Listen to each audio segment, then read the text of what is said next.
जगन्नाथ आपण मो चैनल ममसुराबाबू बहुत बहुत स्वागत। आज बनैबा माजा फ्रुटी। तेणु आम आम घर मानक जदि गेस्ट आसिले आम तुरंत बनैकी दे परिबा। बाहर जिनस ठारू घरे बनैकी खाइबा देह ପାଇଁ हितकर। तेणु चलतु आज बनैबा फ्रुटी बा माजा।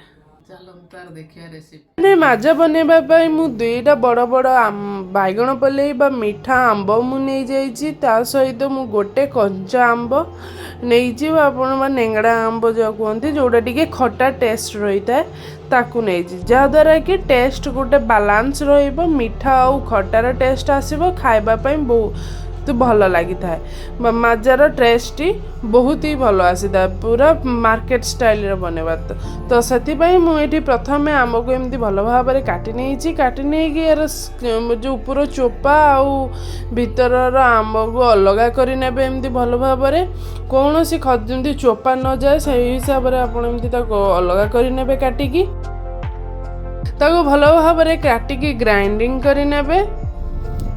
प्रथम मुझे फर्स्ट माने मीठा आंब को ग्राइंडिंग कर नहीं दीटा बड़ बड़ आंब को ग्राइंडिंग कर नहीं ग्राइंडिंग कर सारा गोटे जगार बाहर कर सारे मुझे जो गोटे कंचा आंब नहीं खटा आंब ताकू ये भल भाव में काटी नहीं एकू ग्राइंडिंग करदेम। तो मुझे जो बड़ ये नहीं बड़ बाउल रे मीठा आंब जूस आउटी जो छोट बाउल अच्छे से जो खटा आंब नहीं गोटे तार जूस बाहर करके अलग रखी नहीं।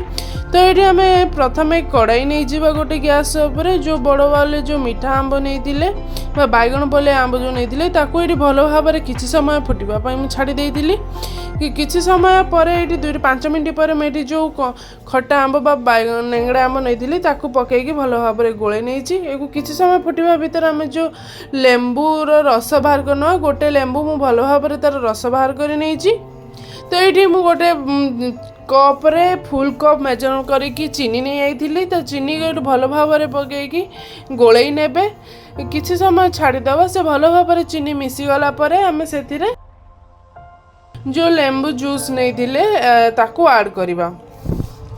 तो ये देखिपे केते भल भाव में फुटीगला।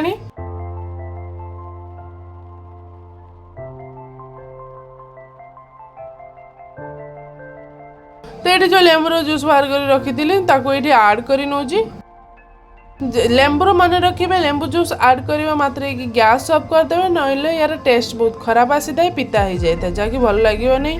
तो ये बन सारापर तो बाहर कर नहीं बाहर करके किसी समय ठंडा हाँपाई पूरा छाड़ी देते आप फ्रिज रखी ठंडा करेंगे।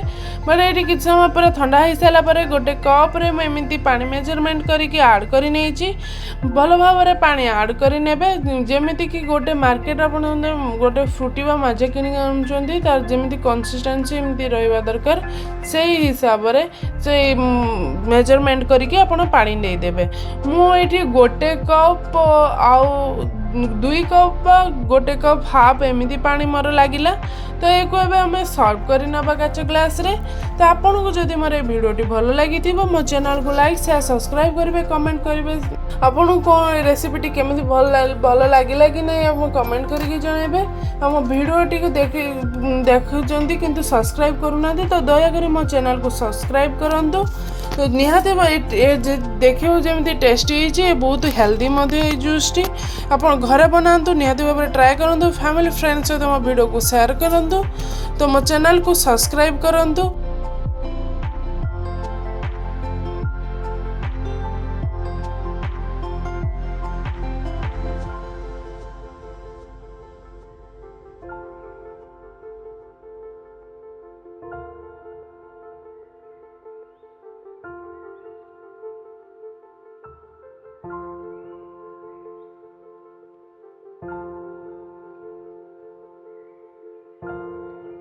मो वीडियो देखि आपण समस्त को बहुत बहुत धन्यवाद।